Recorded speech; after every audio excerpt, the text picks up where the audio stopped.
Hello everybody, I'm Ajit K. Mishra, your course instructor for literature and coping skills.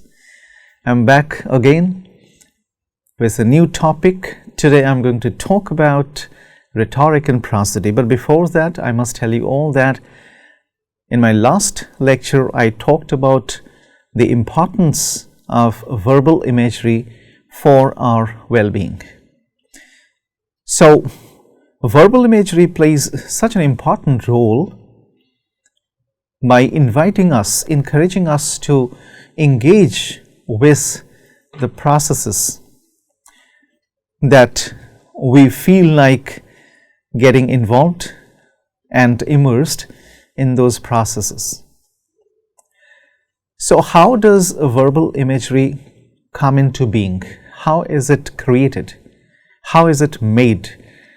And once it is made, what kind of impact does it exercise on our experiences, especially literary experiences, in the experiences of those embodied simulations?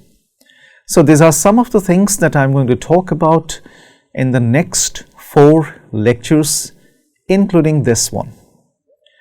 So this is the last topic in the second module, that is literature, imagery and healing.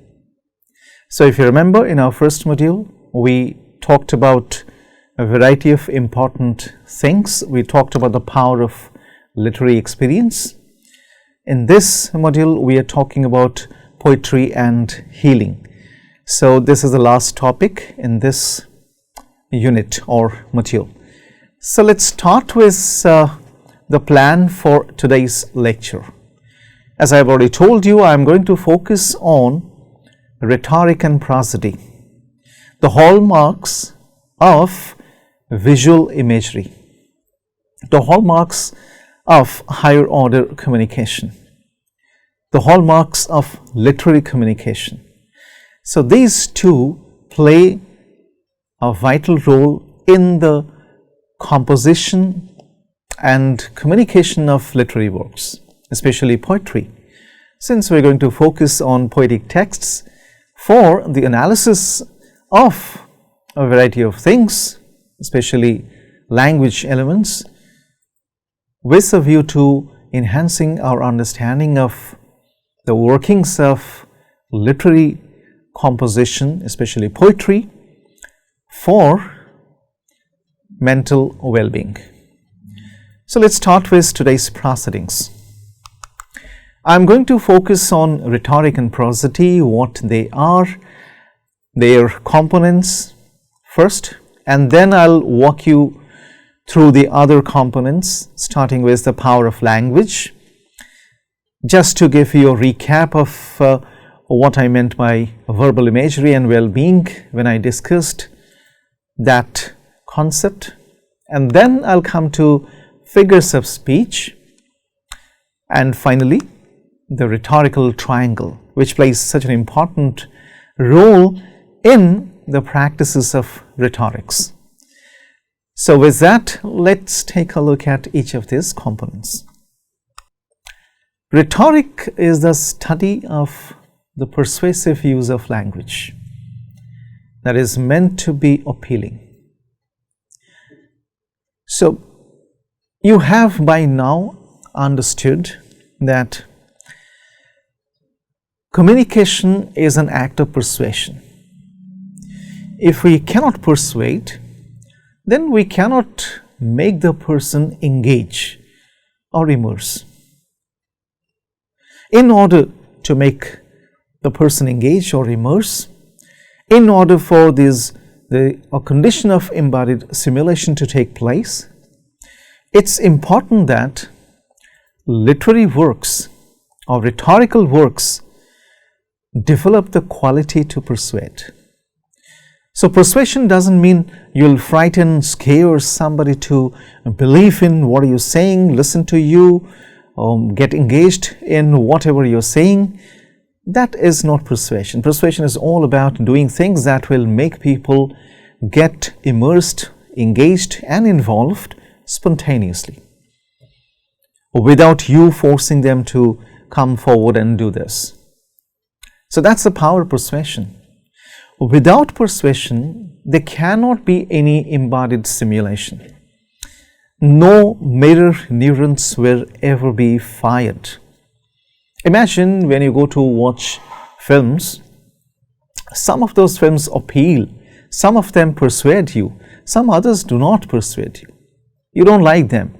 After you return, you think of forgetting them as early as possible. But there are certain other movies or films that you're so moved by, so touched by, that you'd like to carry that impression, that memory for a long, long time. That's the difference between persuasion and making people, go away from that particular composition, or driving people, repulsing them. So that is the power of persuasion which I'm talking about. Since we have already discussed the role of mirror neurons, especially the sensory motor activities in us, and the role of embodied simulation in the reception, engagement, immersion of a simulated work like literature, so that we also begin to engage with those activities, and in that way our thinking, our feeling and our behavior will also get modified. So that is rhetoric. So how language can be used persuasively so that it can appeal immediately is the focus of rhetoric. So if I have to be more specific, rhetoric is the study of figures of speech. I'll be talking about those figures of speech in detail. Figures of speech, including metaphor, simile, paradox, pun, metonymy, that make language effective and persuasive. So if you remember, I talked about verbal imagery. So how can we convert the plain, everyday, literal language into a visual language? How can we attach that particular quality to plain, everyday, ordinary language? These are the elements with the help of which we can attach that particular quality to everyday language. We can make literal, everyday, plain language figurative by using these figures. So figures of speech plays a very, very important role in rhetorics. And when we come to prosody, prosody is a study of meter or metrical patterns of rhythm, especially in poetry. We have grown up listening to lullabies, listening to nursery rhymes, which are characterized by this particular quality, rhythm. They rhyme so sweetly, they present rhythm in such a beautiful manner that we are immediately attracted towards them, because the sound that is produced because of this rhythmic patterning is so sweet, so appealing, that we get immediately attracted towards those compositions. So that's the area which prosody studies, the metrical patterns. Now, when I'm talking about these two aspects, figures of speech and the rhythmic elements, so visual elements and auditory elements, because when we talk about rhythmic elements, we are pointing towards auditory elements. So visual elements and auditory elements, when they are combined with finesse, the result is absolutely amazing. So that will lead to a kind of embodied simulation. So in the absence of either of these, we can still experience embodied simulation, but that will not be as effective as something that we'll experience when we combine these two elements, rhetoric and prosody. So that's the reason why it's very, very important that we understand the function of rhetoric and prosody, their relevance and their importance to our understanding of this process of embodied simulation. Okay, so let's move to the next segment. That brings us to the idea of the power of language. We all know that language is very, very powerful because it serves various functions. Yesterday I talked about a very simple example. I asked you to think about life and talk about it using a few words. Whenever I ask people about it, they find it extremely difficult to talk about life, and they finally end up picking certain alternative expressions like life is a battle, life is a struggle, life is a journey, life is a voyage, life is a vacuum, anything it can be. Life is all about tears, life is about suffering, it can be anything. So whenever I talk about life or any such abstract ideas, abstract concepts like truth, morality, we suddenly find it extremely difficult to talk about it using plain ordinary language, because we think we may not be able to properly present our ideas about that particular abstract concept with the help of plain ordinary language. Therefore, we promptly switch to figurative language or figurative speech, which makes it easier for us to talk about these abstract concepts. And it's almost like solving a puzzle. Imagine you are solving a puzzle. What exactly are you doing? You have a few fragmented, scattered pieces which, if you arrange them properly, will complete the puzzle. So if I throw that task to you, the very moment I ask you to do that, you'll experience some kind of anxiety in you, because that's a task, that's a challenge, and that will promptly lead to some kind of anxiety in you. So what you'll do, you'll begin to visualize the entire thing. I may tell you that at the end of it, you'll get to see an elephant.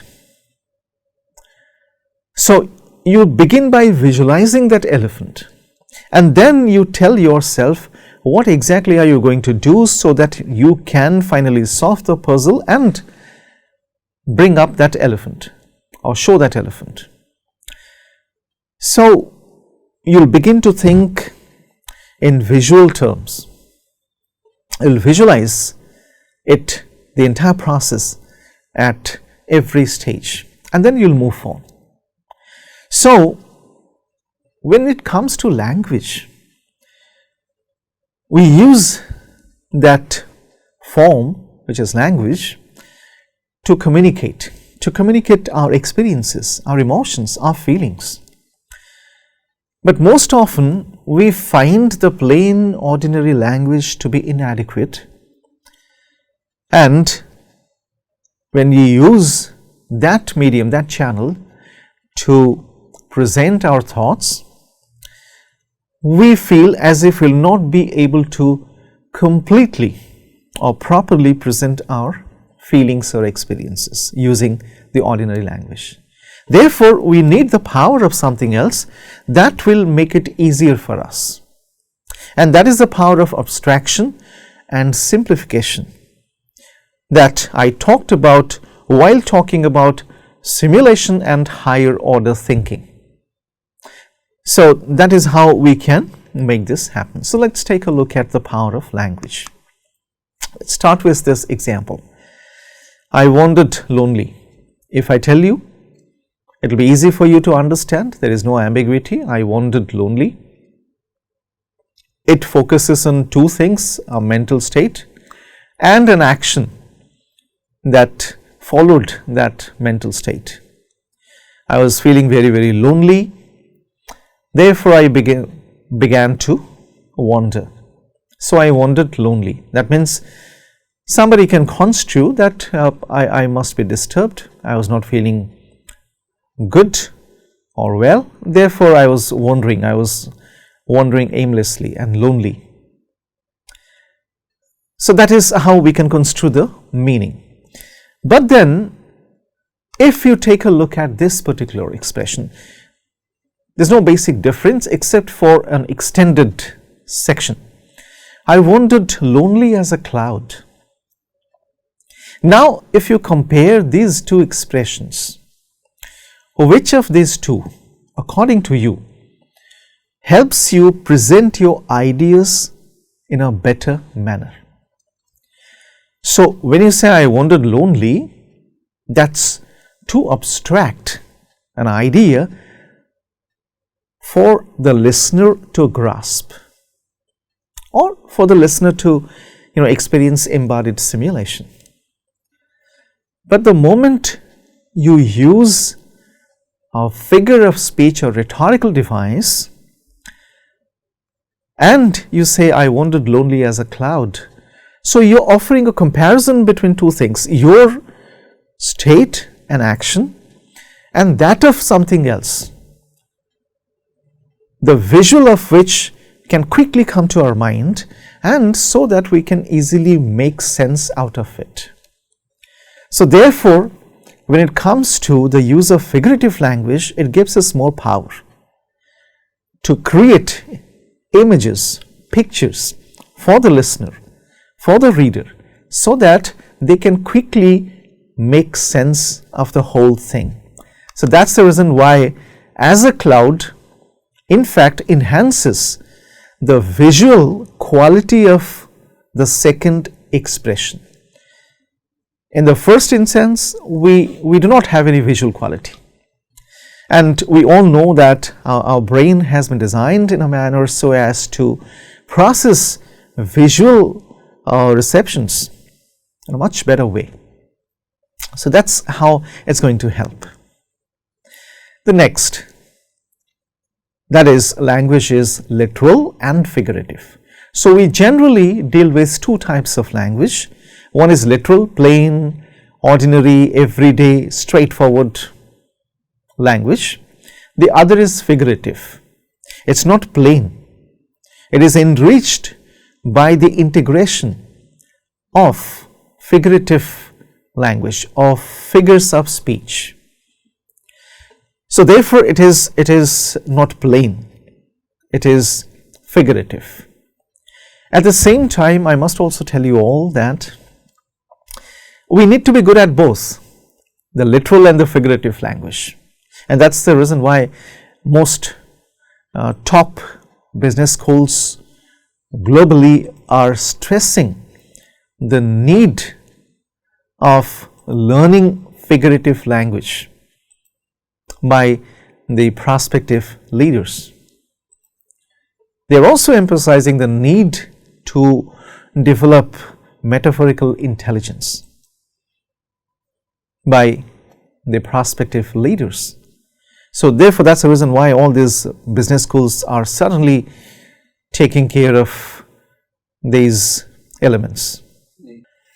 So that brings us to the next idea, that language renders life's complex thought processes and experiences comprehensible. So when it comes to comprehending life's complex thought processes and experiences, language is an instrument that helps us do so.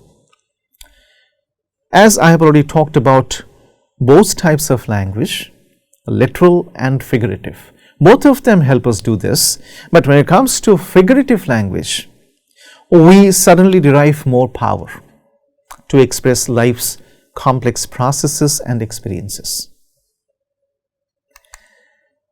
So, abstract words refer to concepts that cannot be directly experienced through our senses. For example, truth and morality. We cannot experience them through our senses. So we need to find certain abstract words that can directly relate us to those experiences. And that's the reason why, life is a journey. So we can easily relate to journey, the idea of journey. Life is a struggle. We can easily relate to the idea of struggle and then try to understand, make sense of life. So that's the power of language. Then metaphor, which happens to be one of the most powerful figures of speech. I told you metaphorical intelligence is such a sought after quality these days. Everybody is vying for it. So metaphor is in fact the instrument that bridges embodiment to abstraction, and this ultimately leads to embodied simulation. So therefore this is an important activity.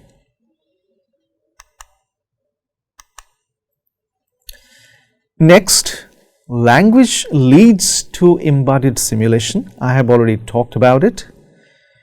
Just to return to this concept, embodied simulation, we all know it's a theory of social cognition.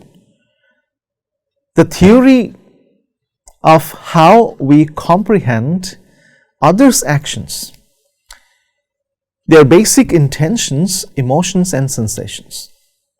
So embodied simulation plays an important role in literary experience, through which we comprehend others' actions, in this case the characters, their intentions, their emotions and their sensations, and then the mirror neurons get activated, and once that happens we become a part of that process. So we engage in a process of thinking and feeling and then behaving in a certain manner. So we can follow the footprints of that character, or we can modify that, we can extend that, we can enrich that through our behaviors. So it is all about embodied simulation. And how then does that happen? That happens through the intervention of language, and especially figurative language.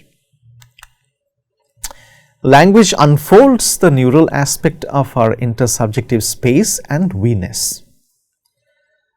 So we suddenly develop that intersubjective space with the character on the other end and we at this end, and a connection is established and the we-ness is established.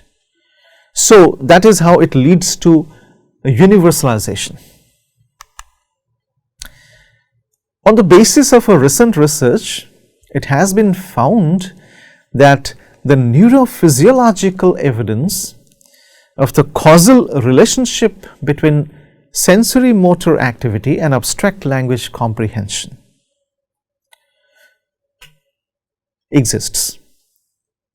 So therefore, this also strengthens our view that whenever we come across abstract language that is not easy to understand, that's not plain, ordinary, straightforward, our sensory motor activities are also activated so that we can comprehend,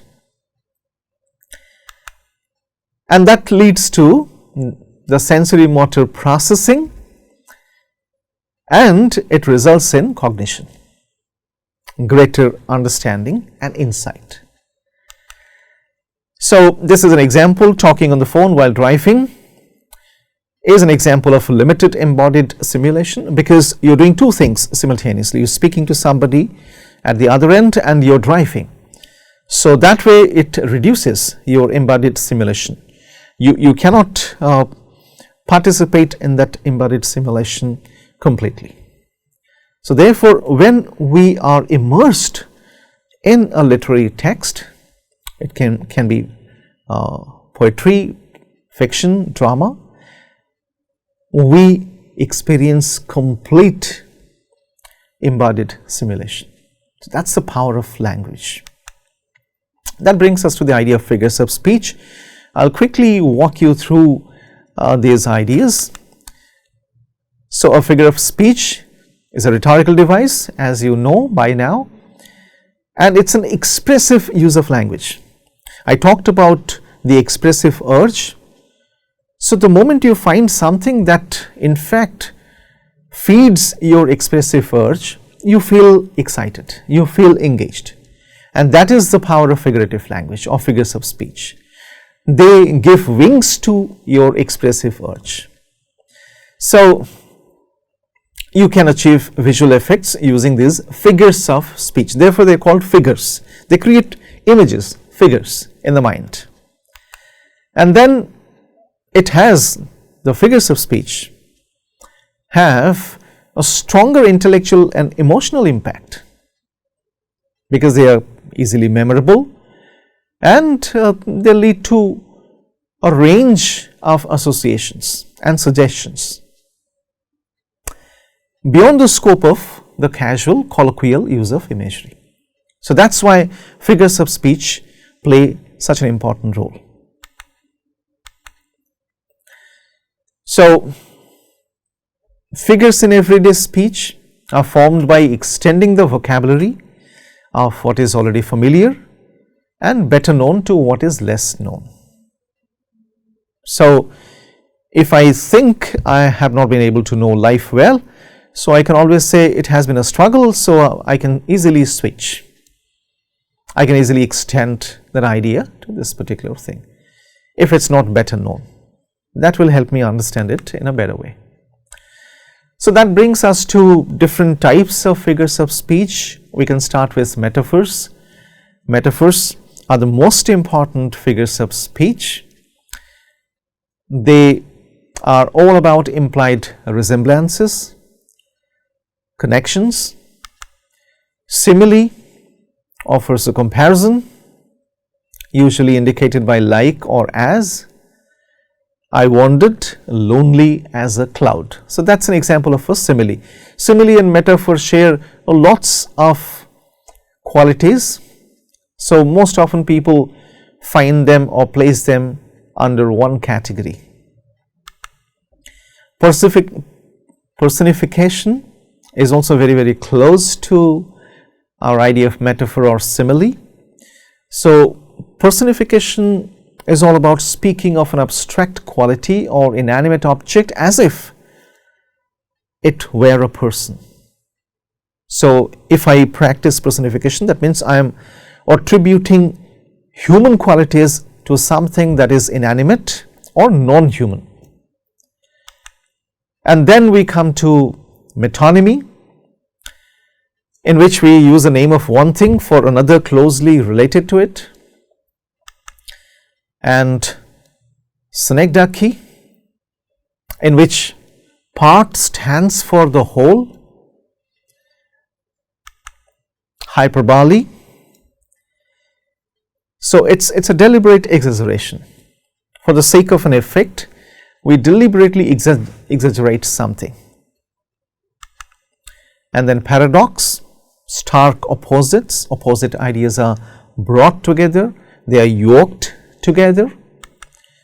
Then onomatopoeia is the imitation of natural sounds by words. For example, buzzing of bees, buzz is an onomatopoeic word. And then litotes, which lays an emphasis by negation. Falling sick is no fun. So I'm laying emphasis on not falling sick. Therefore, I say falling sick is no fun. So that's litotes. So these are some of the most popular, most widely used figures of speech that help us create a mental imagery that help us constitute a visual picture or imagery so that we can immediately get engaged. That brings us to the idea of the rhetorical triangle. I told you at the beginning that the rhetorical triangle is very, very important to our understanding of the idea of rhetorics and prosody. So, it's comprised of three angles or three important aspects. The first one is ethos, which leads to the establishment of credibility and trustworthiness. For example, when you say something, why should people believe? People believe us when we have established that trustworthiness or credibility. So, if somebody is credible or trustworthy, people will believe them and their point of view, and people will accept their point of view. It will be easy for such people to persuade their listeners or readers.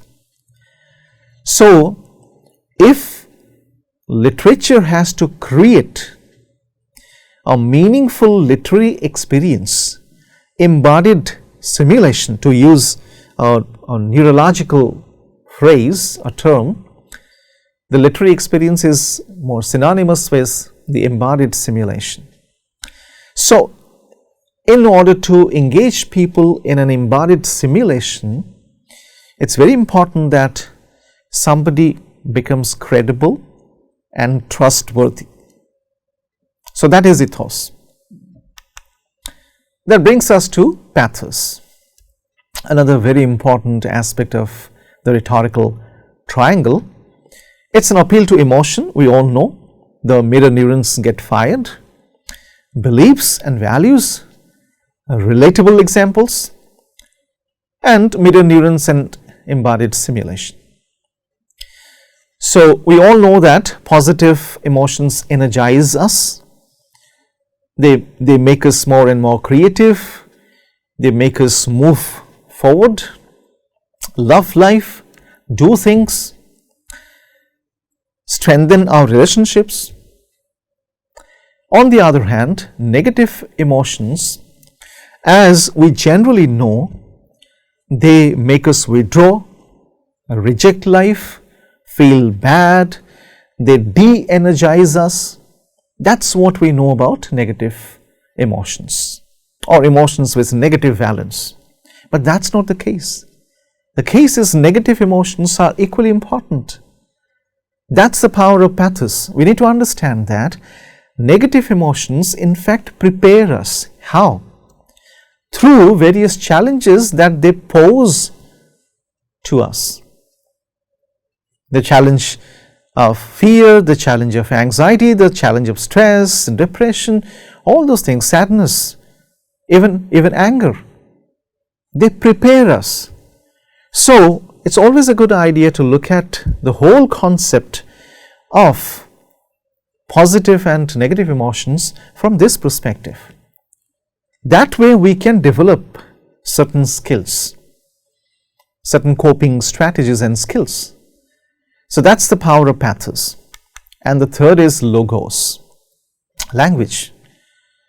Language plays such a significant role in effective persuasion that we cannot deny its importance, because it appeals directly to our logic and reason.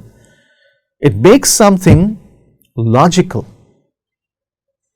Therefore, language is something that needs to be taken care of. And when it comes to language, we have already discussed, I have told you all that there are two types of it, the literal, the figurative, both are equally important for our persuasive activities or strategies. So, therefore, it's very, very important that we understand this equilateral triangle. This is equilateral. You can place anything anywhere, that hardly makes it different. So, the equilateral triangle of ethos, pathos and logos, in which all the three play a significant role. So, that is how it looks like, the equilateral triangle. So, that is how we come to the end of today's lecture. I hope you have liked the things that I talked about, and these things must have enhanced your understanding of figures of speech, different types of language, the literal and the figurative, and the rhetorical strategies including ethos, pathos and logos. So, thank you for joining me.